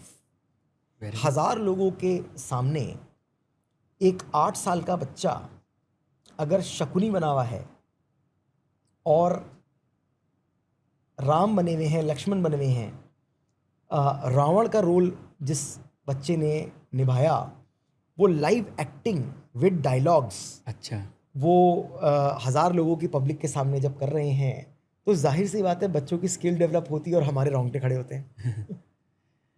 Sir आपसे बात करके इतना अच्छा लग रहा है कि हमें लगता है कि काश हम फिर से बच्चे हो जाएं और ऐसे ही स्कूल हमें मिले। भारत के किसी कोने में है, अपने बच्चों को कोई भी एजुकेशन में जहाँ भी बच्चे आपके पढ़ते हैं उस पर कभी दबाव ना बनाएं, बच्चों को थोपे नहीं कि आपको यही करना है। अगर उसके अंदर जो भी टैलेंट है उसको निखारें। पता नहीं उन इतने सारे बच्चों में कौन अमिताभ बच्चन बन जाए, शायद आपको भी नहीं पता। एक टीचर ही एक अच्छे भारत का निर्माण करता है। तो आपके जो किसी भी टीचर की जो भूमिका होती है वो बहुत स्पेशल होती है, क्योंकि चाहे उनका पैकेज कुछ भी हो लेकिन उनकी जिम्मेदारियां बहुत बड़ी होती हैं। तो पेरेंट्स का क्या सपोर्ट मिलता है? हम बहुत लकी हैं संतोष जी, हमें अपने पेरेंटल कम्युनिटी से बहुत प्यार मिलता है। अगेन हमारी फ़िलॉसफ़ी, हमारा विज़न ये है, हमें गाज़ियाबाद शहर में रहना है। हम गाज़ियाबाद शहर से हैं, गाज़ियाबाद शहर में ही रहेंगे और हमारा बिल्कुल भी मूव करने का कोई विचार नहीं है। तो मन ये करता है कि जब हम शहर का एक हिस्सा हैं, तो शहर के लोगों के बीच में एक इज़्ज़त होनी चाहिए। और उनको they should look at us in a positive light that we are serving the society. तो जब उस मंशा से कार्य किया जाता है तो there is no doubt about it कि पेरेंटल कम्युनिटी से बहुत प्यार मिलता है। मेरी 1-on-1 पेरेंटल कम्युनिटी से बात होती है। अच्छा, कोशिश रहती है कि हर पीटीएम में मैं स्कूल में प्रेजेंट रहूं और फ्लोर पे वहाँ खड़ा रहूं, क्योंकि जब मैं वहाँ पर पीटीएम्स में होता हूँ तो जाहिर सी बात है सब पेरेंट्स मुझसे आके बात करते हैं। अच्छा, तो मुझे पता लगता है कि पेरेंट्स सोच क्या रहे हैं, उनके मन में क्या चल रहा है, उनकी महत्वाकांक्षा क्या है। और कभी कभी वो उनकी एक्सपेक्टेशंस और उनकी सोच इतनी सिंपल होती है, उसके लिए सिर्फ आपको उनको सुनना है और मन से कोशिश करनी है उसको पूरा करने की।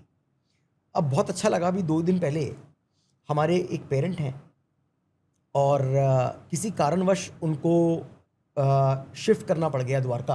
अच्छा, और उनके कार्य की वजह से उनको शिफ्ट करना पड़ा।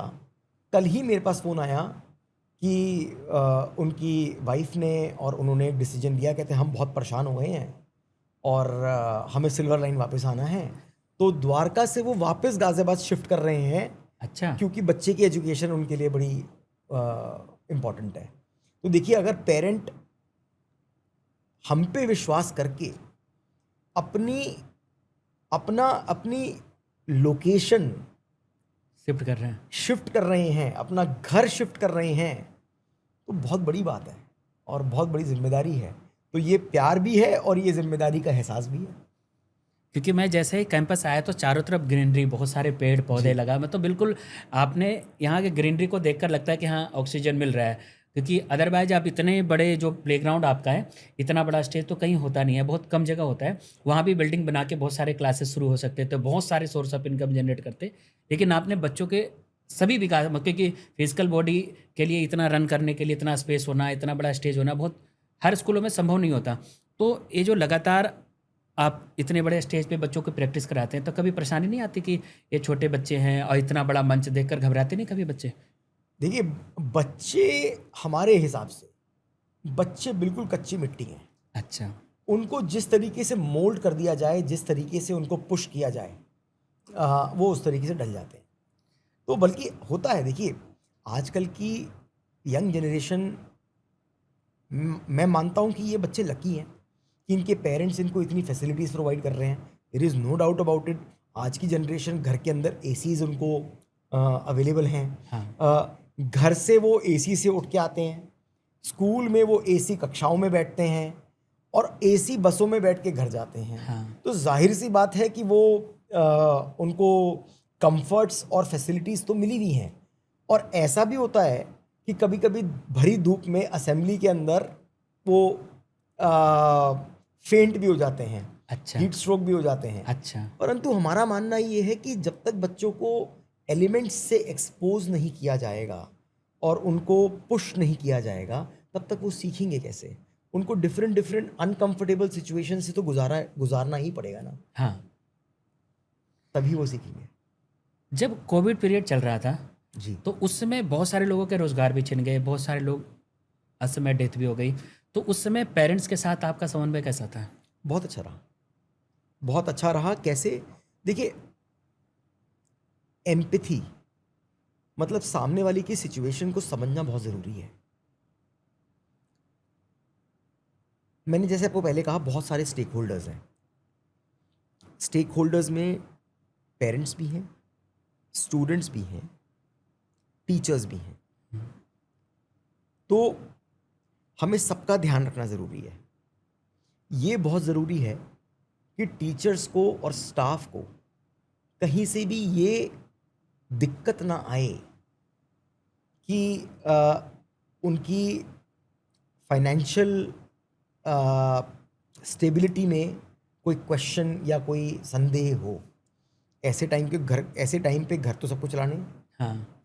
साथ साथ में तो हमारी कोशिश ये रही कि पूरे कोविड के दौरान हम लोगों ने टाइमली जो भी हमारी कमिटमेंट्स हैं उनको हमने मुहैया कराया टीचर्स को। अच्छा। और एक बारी भी हमने कट्स नहीं करे। सिमिलरली, हमने बच्चों के लिए जो एजुकेशन टाइमली एग्जीक्यूट होनी है, हमने ऑनलाइन के अंदर कैसे सिर्फ कंटेंट ना दिया जाए और बच्चों को वो अच्छी क्वालिटी ऑफ एजुकेशन मिले, उसके लिए काफ़ी रिसोर्सेज इन्वेस्ट करे अच्छा। टीचर प्रोफेशनल डेवलपमेंट में, यानी कि ट्रेनिंग में, जिससे कि टीचर्स बच्चों को घर पे बैठे हुए भी अच्छे से पढ़ा सकें, वर्चुअल या जूम से। और सही सेम तरीके से हमारी पेरेंटल कम्युनिटी ने जो प्रॉब्लम्स फेस करी, जहाँ जिसके साथ जो प्रॉब्लम हुई, हम लोगों ने उनके साथ भी कोशिश रही कि सबको समझा जाए और सबकी मदद करी जाए।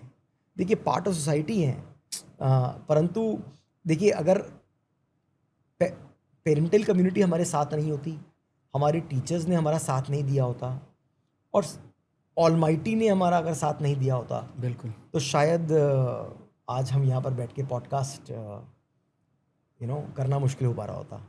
सर आप एजुकेशन के क्षेत्र में इनोवेटिव आइडिया के लिए जाने जाते हैं, क्योंकि यह पॉडकास्ट ना कि सिर्फ सिल्वर लाइन पूरे भारत में और भारत के अलावा 30 अलग अलग कंट्री में जियो टीवी के माध्यम से लोगों तक पहुंचता क्या है। बात है। तो मैं चाहता हूं कि कुछ ऐसे टिप्स जो अपना एक्सपीरियंस, क्योंकि आपने यहाँ से पढ़ाई करके इंडिया के बाहर गए, वहाँ से पढ़ाई करके अपने उस टैलेंट को जो आपको मिला है ईश्वर से, उसको आपने यहाँ पे इम्प्लीमेंट किया। जी। तो आप संदेश उन सभी ऑडियंस को या उन बच्चों को क्या देना चाहेंगे कि जिससे जीवन का जो एक रूटीन बना लें, जिससे आगे क्या बनना है? मैं चाहता हूँ 5 या 10 ऐसे आइडिया जो हर बच्चे उसे अमल करें और सफल हो सकते हैं। अगर मैं एक आइडिया तीनों ही टाइप के स्टेक होल्डर्स को देता हूँ, हाँ। तो सबसे पहले तो मेरी गुजारिश होगी पेरेंटल कम्युनिटी को।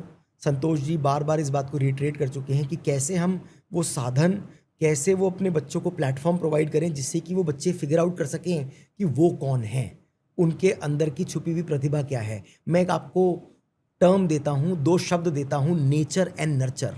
मदद करें अपने बच्चे को उसकी नेचर को जानने में, और एक बार उसको वो पता लग जाए तो उस नेचर को नर्चर करें। तो नेचर एंड नर्चर, ये मेरी पेरेंट्स के साथ एक छोटी सी गुजारिश होगी। टीचर्स के लिए मेरी गुजारिश ये होगी कि अपनी प्रोफेशनल डेवलपमेंट, अपनी सेल्फ डेवलपमेंट के ऊपर इन्वेस्ट करें। The only thing that is constant in this world is change. Change ही सिर्फ एक स्थिर कांस्टेंट चीज़ है। तो अगर मैं अपने आप को रोज़ बदल नहीं रहा, सिचुएशन के हिसाब से बढ़ा नहीं रहा, डेवलप नहीं कर रहा, तो कहीं ना कहीं मैं पीछे छूटता जाऊंगा। जैसे कि अगर मैंने पैसे को इन्वेस्ट नहीं किया तो इन्फ्लेशन मेरे पैसे को खाती चली जाएगी। उसी तरीके से अगर मैंने अपने ऊपर टैलेंट में अपने इन्वेस्ट नहीं किया, कंटिन्यूसली डेवलपमेंट में इन्वेस्ट नहीं किया, वैसे ही मेरा टैलेंट डिक्लाइन होता चला जाएगा। मेरी टीचर्स से रिक्वेस्ट एक और है कि अपने स्टूडेंट्स को जानें, एक मियर ट्रांजैक्शन ना देखें। ये ना देखें कि मेरे को सिर्फ ये देना है और उसकी जगह मेरे को ये लेना है। अपने बच्चों को समझने की कोशिश करें और उनसे एक रिलेशनशिप फॉर्म करें। जब तक हम अपने बच्चों से कनेक्ट बिल्ड नहीं करेंगे, टीचर्स को ये पता नहीं होगा कि बच्चे के मन में चल क्या रहा है, उसके मन में क्या चल रहा है। अगर उसको ये, टीचर्स को ये पता लग जाएगा तो 100% टीचर्स ऑटोमेटिकली उस बच्चे को वो चीज़ें मुहैया कराएंगे जो उसकी रिक्वायरमेंट है। बच्चों से मेरी ये गुजारिश है,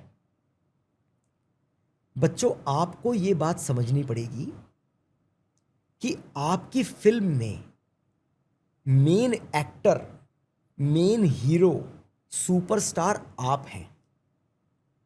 हम स्कूल में, चाहे वो टीचर्स हों या मैनेजमेंट हो, आपकी मदर, आपके फादर मात्र सपोर्टिंग एक्टर्स हैं। जैसे आपकी मदर आपकी पेस्टोरल केयर करती हैं, आपकी नर्चरिंग करती हैं। आपको ये नहीं सोचना पड़ता कि सुबह उठ के खाना मिलेगा या नहीं मिलेगा। आपको ये नहीं सोचना पड़ता कि स्कूल से आके बेड गंदा मिलेगा या साफ़ मिलेगा। आपको ये नहीं सोचना पड़ता कि अगर मेरे को इमोशनल में हो रहा हूँ या किसी से मेरे को मेंटल स्ट्रेस हो रहा है तो मेरे को प्यार कौन देगा। वहाँ पर आपकी मदर आपके साथ है। आपको ये नहीं सोचना पड़ता कि मेरे लिए रिसोर्सेज कौन लेके आएगा। वो फाइनेंशियल डिपेंडेंसी, वो फाइनेंशियल सेफ्टी नेट आपके फादर आपको प्रोवाइड कर रहे हैं। बेस्ट ऑफ द एजुकेशन कहाँ से दी जा सकती है, वो हमारा काम है, एजुकेशनिस्ट का काम है, आपकी टीचर्स का काम है। परंतु आप ये नहीं भूल सकते कि लाइफ आपकी है।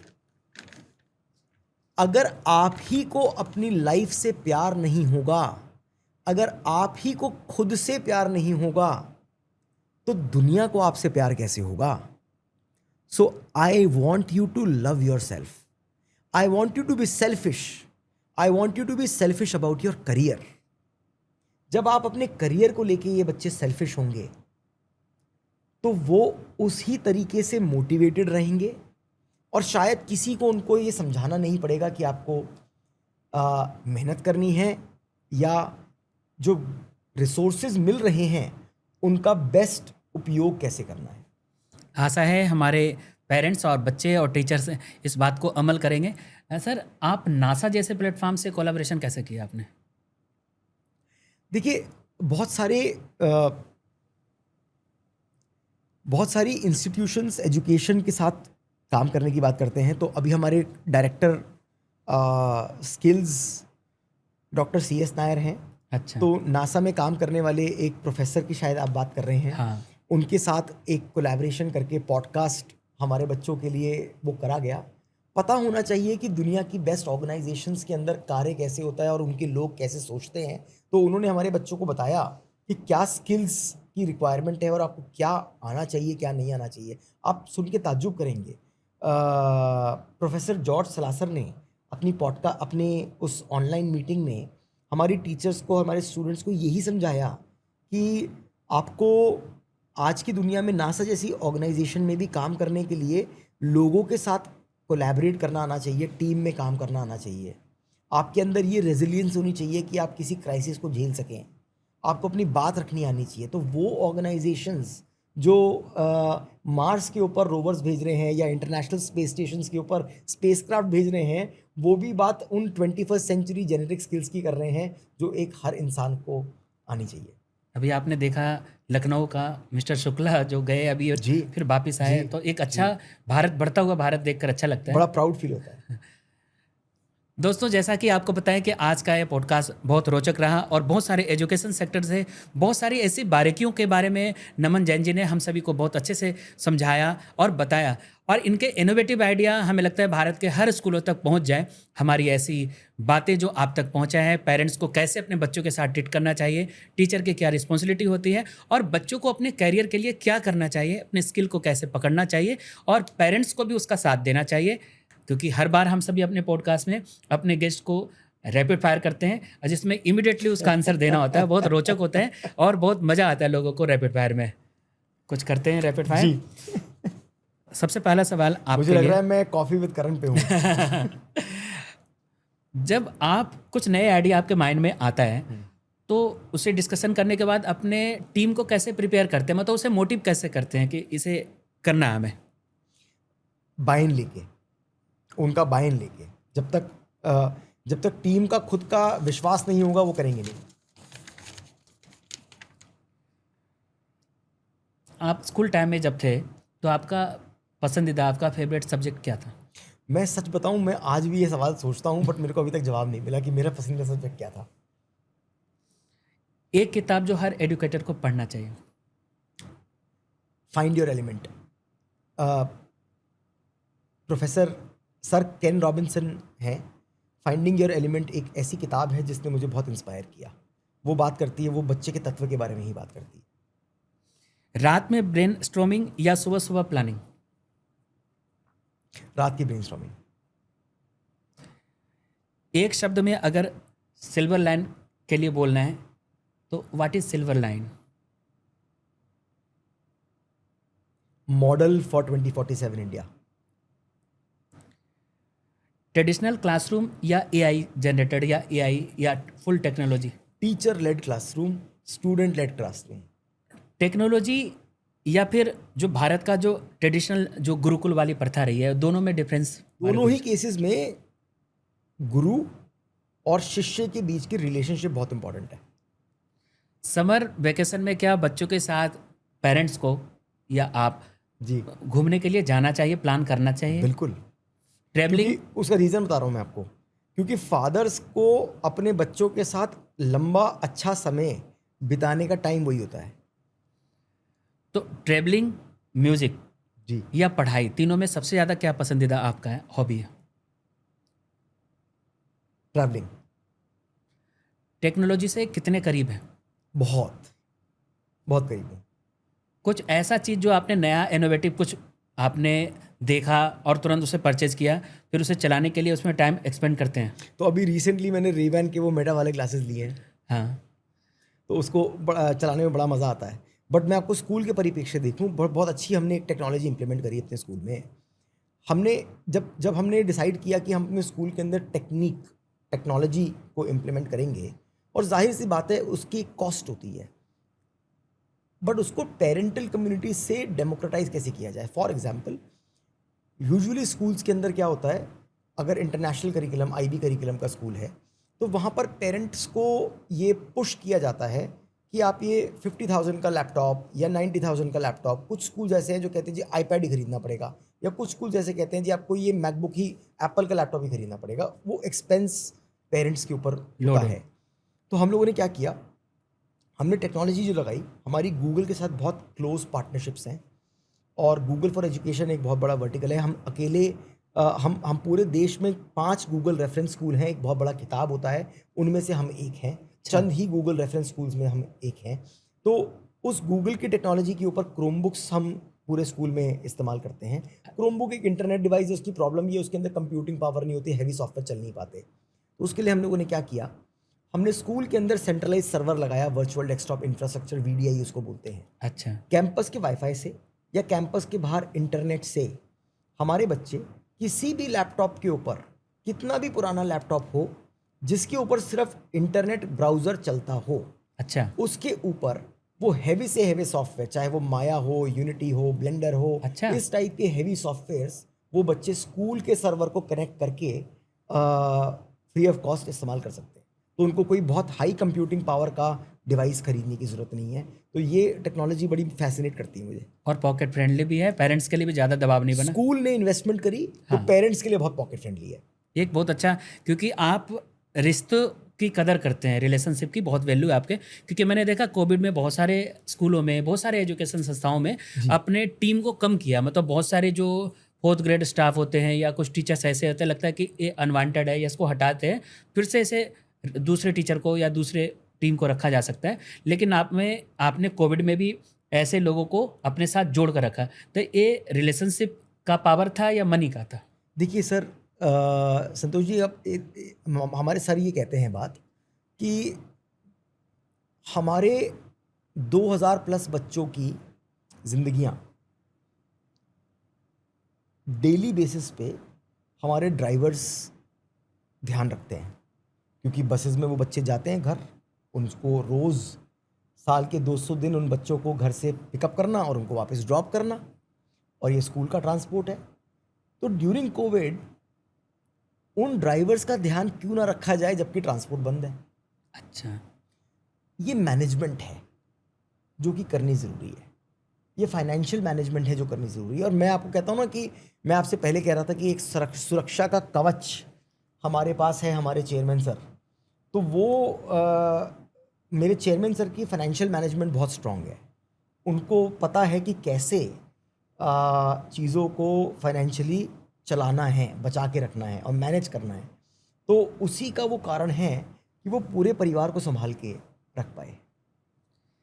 क्योंकि रैपिड फायर में संक्षिप्त में आपके जवाब में लेना चाहूँगा जी। कि जब इन बच्चों को देखते हैं, क्योंकि बड़े स्कूलों में क्या हर बच्चों से पर्सनल अटेंशन हो पाता है? कोशिश करी जा सकती है। आपको डर किससे लगता है? नेगेटिव माइंडसेट से। अगर एजुकेशन के फील्ड में नहीं होते तो क्या होते? सोच नहीं सकता। और ये आखिरी सवाल, क्योंकि जो आपका मॉडल है वो बहुत सारे स्कूल वाले इस वीडियो को देखने के बाद, इस पॉडकास्ट को देखने के बाद कुछ अच्छे जो इस फील्ड के मास्टर लोग हैं जी। वो चाहेंगे कि क्या कैंपस विजिट करें या आपसे कांटेक्ट करें। तो क्या संभव है उन लोगों को कनेक्ट या इनबॉक्स? मैंने आपको पहले भी बोला कि हम तो काम ही इस बात पे कर रहे हैं कि we want to democratise the whole model. हम चाहते हैं कि पूरा देश इस मॉडल को अपनाएं। और इनफैक्ट अभी भूटान से भूटानीज गवर्नमेंट ने एक डेलीगेशन 40 एजुकेटर्स की पूरे रिमोट लोकेशन से भूटान के, उन्होंने टीचर्स को पिकअप किया एक्सपोजर देने के लिए, और वो एक हफ्ते के लिए हमारे स्कूल में आए। हमने उनको होस्ट किया, उनके ट्रेनिंग सेशंस कंडक्ट करे, उनको ट्रेनिंग दी, उनको बताया कि क्या इनोवेटिव प्रैक्टिसेस होती है। तो जब भूटान के एजुकेटर्स हमारे स्कूल में आके सीख के जा रहे हैं, तो अपने अपने शहर, अपने देश, अपने स्टेट के लोगों को तो हेल्प करना बिल्कुल बनता ही है। क्योंकि हम तो फिल्मों में देखते हैं कि थ्री इडियट फिल्म में एक ऐसा स्कूल बनाया जहाँ रेंचो जाता है, और क्योंकि वो मशीन ही नहीं बना रहा था, वो किताबी ज्ञान नहीं दे रहा था, एक अच्छा सटायर था लोगों के लिए।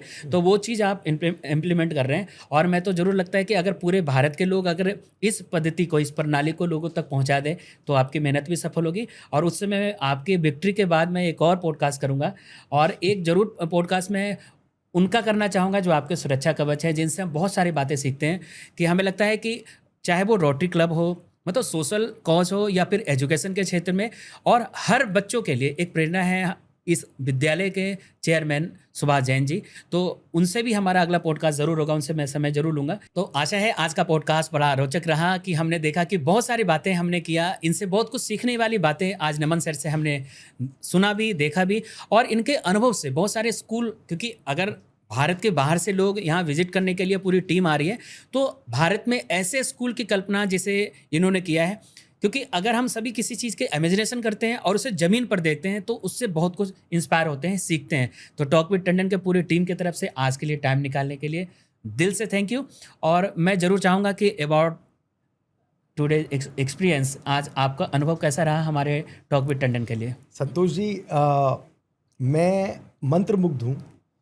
मैं इस बात से बहुत ज़्यादा एस्टॉनिश्ड हूँ कि आप हमारे बारे में इतनी रिसर्च करके आए हैं और आपने जो जो डिटेल में चीज़ें पूछी, मुझे लगा ही नहीं कि शायद आप स्कूल के बाहर रहते हैं। जो सवाल आप पूछ रहे हैं इसका मतलब ये है कि आपको स्कूल के बारे में क्या क्या हो रहा है वो सारा कुछ पता है। और मैं आपसे मैं पब्लिक के सामने ये रिक्वेस्ट करना चाहूँगा कि आपका जो एक्सपीरियंस है मीडिया इंडस्ट्री के अंदर, आप इतना अच्छा काम कर रहे हैं और आज इतनी शोहरत कमा रहे हैं, इतने नामी गेस्ट्स और आपके पॉडकास्ट पे आते हैं, आप इतनी एंटरटेनमेंट इंडस्ट्री के अंदर काम कर रहे हैं, आपका एक्सपीरियंस इन बच्चों तक पहुँचे।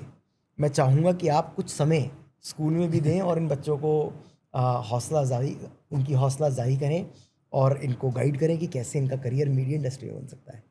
बहुत बहुत थैंक यू। सितारों के आगे जहां और भी है, आज बहुत सारे मंजिल प्राप्त करने के लिए जब बच्चे स्कूल में आते हैं, ये छोटे बच्चे कब बड़े हो जाते हैं पता भी नहीं चलता। और उन सभी अभिभावक, उन सभी पेरेंट्स को मैं दिल से थैंक यू कहूँगा जो हमारे इस विद्यालय में या किसी भी स्कूल में, भारत के किसी भी कोने से आप हमें देख पा रहे हैं। तो एक बदलते भारत का एक शानदार स्कूल जहाँ पे आज हमने पॉडकास्ट किया है। आशा है अगली बार हर रविवार, जैसे हर रविवार को रात 8 बजे टॉक विद टंडन के मेहमान अलग होते हैं, लेकिन टॉपिक अलग होता है, मेहमान भी नए होते हैं और एक अलग जोन के व्यक्ति होते हैं, चाहे वो एजुकेशन से हो, पॉलिटिशियन हो, खेल से हो या मनोरंजन जगत से हो। तो हर बार हम सभी नए मेहमानों से मिलते हैं। आप सभी अपना प्यार देते रहें।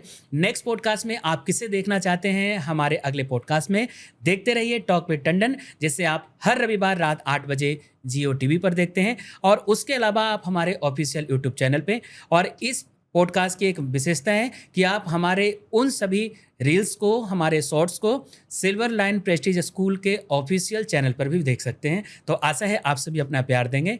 एक बार पुनः आज के टॉक विद टंडन के लिए सिल्वर लाइन प्रेस्टीज स्कूल के वाइस प्रेसिडेंट हम सभी के आदरणीय नमन जैन सर ने समय निकाला। सर, आपका बहुत बहुत thank you. Thank you so much. Thank you so much.